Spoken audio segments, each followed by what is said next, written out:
Hi, I'm Robin Jones with some highlights from Revelation. We'll be looking at events in the Middle East leading up to the return of Jesus.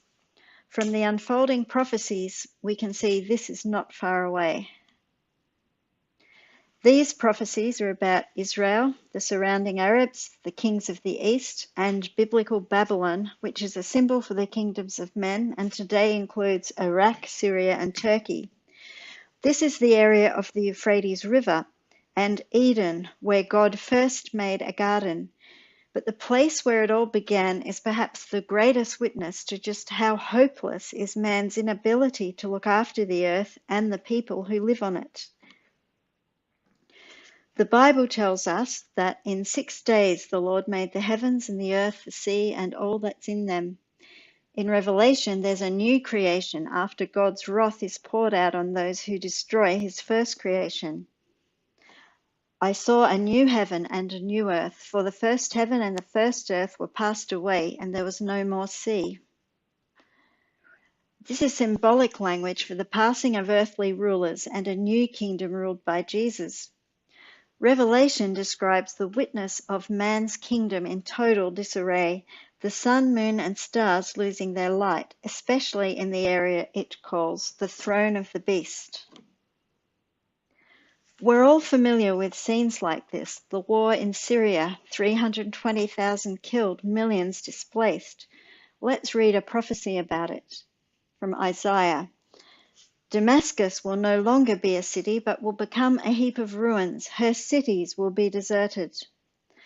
So at this stage, the cities of Damascus, or the kingdom of ancient Syria, lie in ruins, but Damascus, the city itself, still stands. It's not hard to see what's coming. Recent headlines from the Jerusalem Post read, "If Iran expands in Syria, we'll bomb Assad's palace in Damascus." It's only a matter of time before Damascus falls. The prophecies are unfolding. Another prophecy we're witnessing is that of refugees leaving the area of Babylonia, fleeing the day of trouble, fulfilling the words of Jeremiah 51. I will send to Babylon fanners who will fan her and empty her land, for in the day of trouble they will be against her round about. The demise of Saddam forms part of these last day prophecies as well, which Revelation 9 describes. The fifth angel sounded his trumpet, and I saw a star that had fallen from the sky to the earth. The star was given the key to the shaft of the abyss. Saddam was a star that fell to earth, just like Nebuchadnezzar, the first king of Babylon, did in Isaiah 14. How you have fallen from heaven, morning star, son of dawn. You have been cast down to the earth, you who once laid low the nations. Saddam even equated himself with Nebuchadnezzar, seen here on this medallion. Once Saddam was gone from power, the shaft of the abyss was opened. Discontented Arabs were given an opportunity to rise. Revelation 9 continues. The sixth angel sounded his trumpet, released the 4 angels who are bound at the great river Euphrates. The powers bound at the Euphrates are loosed, restraint is gone, exactly as we see in that whole messy area today. A headline from 2015 reads, "At War in the Garden of Eden." Nothing has changed. And for more insight on these events in Revelation, we can compare the 6th bowl and the 6th seal, because the seals, trumpets, and bowls of wrath run in parallel and all end at the kingdom. They're repeated visions, just like the repeated visions in Daniel of an image and then beasts talking of the same event. Also, Pharaoh having a dream of wheat and cows about the same event. So if we've read about the 6th trumpet and loosing of powers at the Euphrates River, we can compare that to the parallel time period from the perspective of the 6th bowl of wrath in Revelation 16. The 6th angel poured out his bowl on the great river Euphrates, and its water was dried up to prepare the way for the kings from the east. 3 impure spirits came out of the mouth of the dragon, the beast, and false prophet. They go out to the kings of the earth and the whole world to gather them for the battle. Behold, I come as a thief. Then they gathered them together to the place that in Hebrew is called Armageddon. The 7th angel poured out his bowl. Out of the temple came a loud voice saying, "It is done."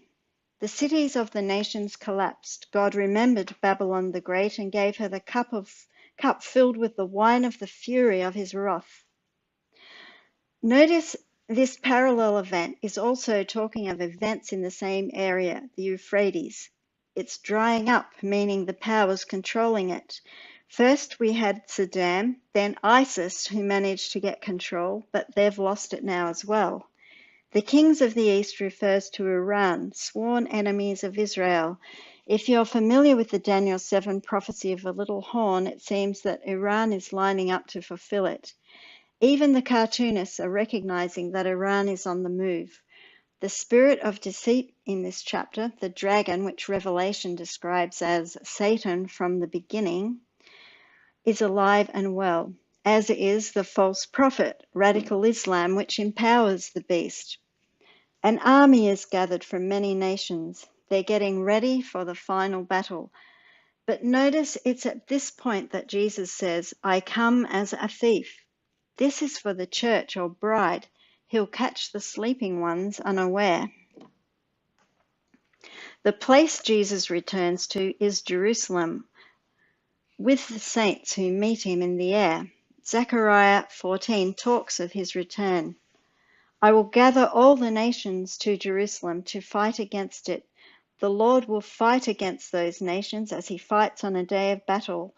On that day his feet will stand on the Mount of Olives, east of Jerusalem." So even though at the moment we're seeing armies gathered at the Euphrates, it's Jerusalem where they will be drawn to.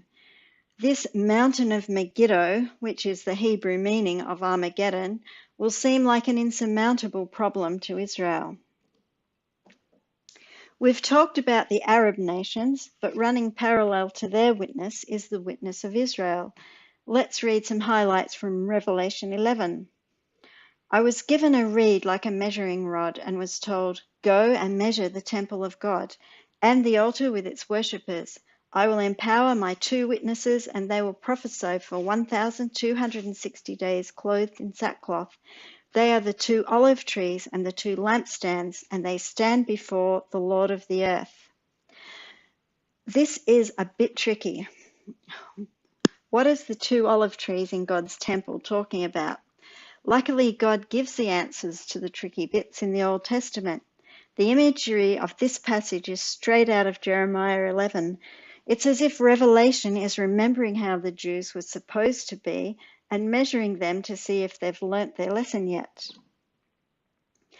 Let's read about them. Jeremiah 11. "What is my beloved doing in my temple? As she, with many others, work out her evil schemes. The Lord called you a thriving olive tree. The Lord Almighty who planted you has decreed disaster for you, because both the people of Israel and Judah have done evil." So here we have the language of Revelation 11. It's also a reminder of their history. This is a timeline showing how they split up after Solomon into Judah and Israel. 2 nations, 2 witnesses. Both nations failed God. Ezekiel also refers to the time when the 2 nations are back in the land as one. "I will gather them from all around and bring them back into their own land. They will never again be 2 nations or be divided into 2 kingdoms." This is another amazing fulfilled prophecy, Israel coming back to the land which we've witnessed in our days. As another sign to the world, God has empowered these 2 witnesses, Israel. Also from Revelation 11, we'll read, "I will empower my 2 witnesses. If anyone tries to harm them, fire comes from their mouths and devours their enemies. They have power to shut up the heavens so that it will not rain during the time they are prophesying, and they have power to turn the waters into blood and to strike the earth with every kind of plague as often as they want." And this is exactly what's happened. Since their establishment in 1948, Israel have miraculously survived 4 major Arab-Israeli wars.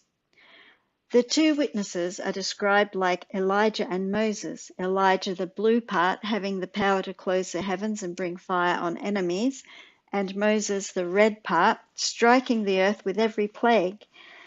Moses and Elijah used miracles as a witness of God's power.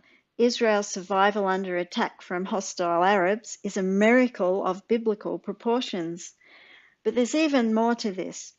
Moses performed miracles before entry into the Promised Land, and spiritual Israel is about to go into the Promised Land, along with literal Israel who repent. We're told that Elijah is to precede Jesus before entry into the Promised Land. So the witness of Israel with miraculous victory over their enemies in the manner of Moses and Elijah is another appeal to the Jews to remember who's behind the miracle of their existence, which is a witness to the near return of Jesus. If we go back to Revelation 11, we see that the time for the victory of the 2 witnesses runs out. Now, when they have finished their testimony, the beast that comes up from the abyss will attack them and overpower them and kill them. So this doesn't look good for Israel. They are attacked by the beast from the abyss. The beast of the abyss is the morphing kingdoms of men who have rule over Israel. In the Old Testament, they had names like Assyria, Egypt, Babylon, the Medes and Persians, and the Romans. In Revelation and Daniel, the beast morphs into Hitler, followed by the 10 horns of the beast and another horn or power which rises amongst them. In the language of Psalm 83, these 10 horns are surrounding Arab nations who, with one mind, want to wipe Israel off the map. Come, they say, let us destroy them as a nation, so that Israel's name is remembered no more. So we've seen from all of this that the Bible tells us what's happening and why. In the words of Jeremiah, flee Babylon, run for your lives. Now is the time to get ready for the coming of Jesus.